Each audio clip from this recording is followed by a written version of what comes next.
来这件嘛是共收钱，台北市的员警涉嫌共收钱的案件持续咧探烧。2018年检调查出讲，这个中山分局有几内的员警涉嫌共收钱，陆续来起诉到3波相关的人员。昨检调过来搜索中山分局等23个所在，传唤13个人透明来侦讯。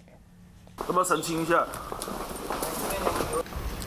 根据这个检调掌握的资讯，原警陈俊安甲李光华涉嫌伫2013到2017年任职中山一派出所的时阵，向卡拉 OK 店收10万块的红包，另外佫甲嘉利堡酒店集团每个月收3、4万块的汇款，同时嘛来接受到酒店的招待，总金额至少100万。 两个员警甲集团负责人以及公司的会计，总共7个人，仿用贪污治罪条例向法院申请收押，